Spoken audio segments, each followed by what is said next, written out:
வினா எண் 37 to 39. இதில் வந்து ஒரு பேரா கொடுத்துருப்பாங்க. பேராலேருந்து 4 கொஸ்டின் கேட்டிருப்பாங்க. இந்த பேரா பார்த்து 4 கொஸ்டின் அட்டன் பண்ணுற மாதிரி இருக்கும். இப்போ எப்படின்னு பார்க்கலாமா? ஃபர்ஸ்ட் இந்த பேரால என்ன கொடுத்துருக்காங்கன்னு பார்க்கலாம். ராஜ், சங்கீதா, ஆதிரா, சர்வேஸ் மற்றும் பிரசாத் ஆகியோரின் தேர்வு முடிவுகள் அறிவிக்கப்பட்டன. அனைத்து மாணவர்களும் தமிழ் பாடத்தில் முதல் வகுப்பில் தேர்ச்சி பெற்றனர். ராஜ், ஆதிரா மற்றும் பிரசாத் கணித பாடத்திலும், அதே வேளையில் சர்வேஸ், ஆதிரா மற்றும் பிரசாத் வரலாறு பாடத்திலும் முதல் வகுப்பில் தேர்ச்சி பெற்றனர். கணித பாடத்தில் முதல் வகுப்பில் தேர்ச்சி பெற்ற 2 சிறுவர்கள் ஆங்கில பாடத்திலும் முதல் வகுப்பில் தேர்ச்சி பெற்றனர். சங்கீதாவை தவிர மற்ற அனைவரும் அறிவியல் பாடத்தில் முதல் வகுப்பில் தேர்ச்சி பெற்றனர். இவற்றிலிருந்து பின்வரும் வினாக்களுக்கு விடையளி அப்படின்னு கொடுத்துருக்காங்க. கேள்வி பார்க்குறதுக்கு முன்னாடி இந்த பேரால என்ன கொடுத்துருக்காங்களோ அதை நமக்கு புரிகிற மாதிரி எடுத்து எழுதியிருக்கோம். நபர்கள்னு எழுதி எத்தனை பேர் இருக்காங்க? சங்கீதா, ராஜ், ஆதிரா, சர்வேஸ், பிரசாத் 5 பேர் இருக்காங்க. அந்த 5 பேர் நேமையும் எழுதியாச்சு. என்னென்ன சப்ஜெக்ட் கொடுத்துருக்காங்க? தமிழ், கணிதம், வரலாறு, ஆங்கிலம், அறிவியல். இந்த பாடங்களை மேலே எழுதியாச்சு. இந்த பேரால என்ன சொல்லியிருக்காங்கன்னா, தமிழ் பாடத்தில் எல்லாருமே வந்து முதல் வகுப்பில் தேர்ச்சி பெற்றனர் சொன்னதுனால தமிழ் பாடத்துக்கு நேரம் எல்லாருக்கு பக்கத்துலையும் டிக் பண்ணிக்கிறோம். அடுத்து என்ன சொல்லியிருக்காங்கன்னா, ராஜ், ஆதிரா, பிரசாத் கணித பாடத்திலும், அதே வேளையில் சர்வேஸ், ஆதிரா, பிரசாத் வரலாறு பாடத்திலும் முதல் வகுப்பில் தேர்ச்சி பெற்றனர். யார் யார் கணித பாடத்தில்? ராஜ், ஆதிரா, பிரசாத். அப்போது ராஜுக்கு நேரையும், ஆதிராவுக்கு நேரையும், பிரசாத்துக்கு நேரையும் டிக் பண்ணியாச்சு.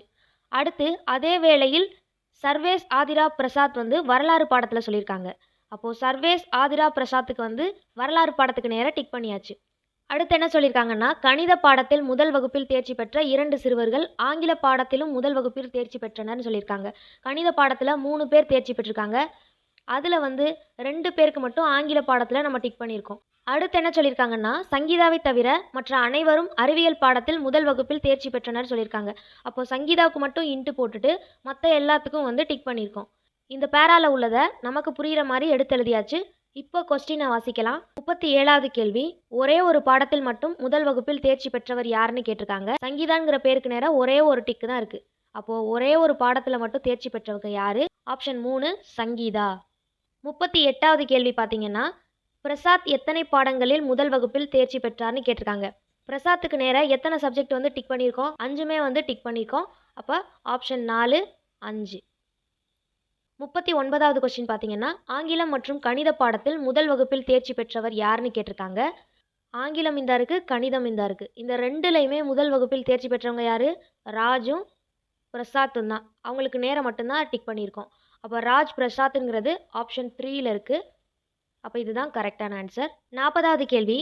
பின்வரும் படங்களில் மெர்க்குரி, ஜிங்க் மற்றும் மெட்டல் என்பதை தொடர்பு படுத்தும் சரியான படம் எதுன்னு கொடுத்துருக்காங்க. இந்த 4 படங்களில் எந்த படம் வந்து இந்த 3 வார்த்தைகளுக்கு வந்து சரியாக இருக்கும்னு கேட்டிருக்காங்க. கொடுத்துருக்க இங்கிலீஷ் வேர்டுக்கு தமிழ் அர்த்தம் நம்ம பார்த்துக்கலாம். மெர்க்குரினா உலோகம்னு சொல்லுவோம், சிங்க்னா துத்தநாகம்னு சொல்லுவோம், மெட்டல்னுங்கிறது பாதரசம்.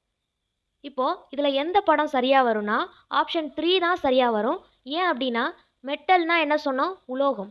உலோகம்ங்கிறது பெரிய வட்டம். பாதரசங்கிறது வந்து ஒரு நீர்ம உலோகம்னு சொல்லுவோம். துத்தநாகம்ங்கிறதும் ஒரு உலோகம் தான். அப்போது உலோகத்துக்குள்ள 2 வகையான உலோகம் இருக்குது. பாதரசமும் இருக்குது, துத்தநாகமும் இருக்குது. அதனால பாதரசத்துக்கு ஒரு வட்டம், துத்தநாகத்துக்கு ஒரு வட்டம். அப்போ வந்து இந்த படம் தான் சரியான படம். ஆப்ஷன் 3 தான் கரெக்டு. படங்கள் கணக்குல இருந்து ஒரு 4 கொஸ்டினாவது கேட்டுருவாங்க. அதனால இந்த படங்கள் கணக்குகளை வந்து நல்லா தெளிவாக பார்த்துட்டு என்எம்எம்எஸ் எக்ஸாம் எழுத போங்க. புரிஞ்சுக்கிட்டா போதும். இங்கிலீஷ்லேயும் கேட்பாங்க, தமிழ்லையும் கேட்பாங்க. நமக்கு வந்து மீனிங் தெரிஞ்சு அது சரியான படத்தை குறிக்கணும். இப்போ கவனிங்க. 41வது கேள்வி. பின்வரும் படங்களில் டாக்டர், ப்ரொஃபஸர் மற்றும் உமன் என்பதை தொடர்பு படுத்தும் சரியான படம் எதுன்னு கொடுத்துருக்காங்க. கொடுத்துருக்க 3 வேர்டுக்கும் நமக்கு தமிழில் தெரியணும். டாக்டர்னா என்ன? மருத்துவர். ப்ரொஃபஸர்னா என்ன? பேராசிரியர்னு சொல்லுவோம். ஸ்கூலில் வேலை பார்த்தா டீச்சர்னு சொல்லுவோம், ஆசிரியர். ஆனால் காலேஜில் வேலை பார்த்தா பேராசிரியர்னு சொல்லுவோம், ப்ரொஃபஸர். விமன்னா பெண்கள். இப்போது இதுக்கு சரியான படம் எதுனா ஆப்ஷன் 1 தான் சரியான படம். ஏன் அப்படின்னா, உமன்னுங்கிறவங்க சில பேர் டாக்டராகவும் இருப்பாங்க, சில பேர் ப்ரொஃபஸராகவும் இருப்பாங்க. ப்ரொஃபஸர்னுங்கிறவங்க சில பேர் பெண்களாக இருப்பாங்க, சில பேர் டாக்டராக இருப்பாங்க. டாக்டர்னுங்கிறவங்க சில பேர் பெண்களாக இருப்பாங்க, சில பேர் ப்ரொஃபஸராக இருப்பாங்க. இல்லாமலும் கூட இருக்கலாம்ல. 3 வார்த்தைகளும் வந்து ஒன்றுக்கொன்று தொடர்போடு இருக்கா? அதனால வந்து இந்த படம் தான் சரியானது. ஆப்ஷன் 1 தான் கரெக்டு. 42வது கேள்வி, பின்வரும் படங்களில் அமெரிக்கா, ஈரோப் மற்றும் கான்டினென்ட் என்பதனை தொடர்பு படுத்தும் சரியான படம் எதுன்னு கொடுத்துருக்காங்க. இப்போ கொடுத்துருக்க வார்த்தை என்னென்ன அர்த்தம்னு பார்க்கலாம்.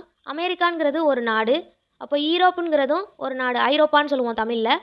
கான்டினென்ட்னா கண்டம்னு சொல்லுவோம்.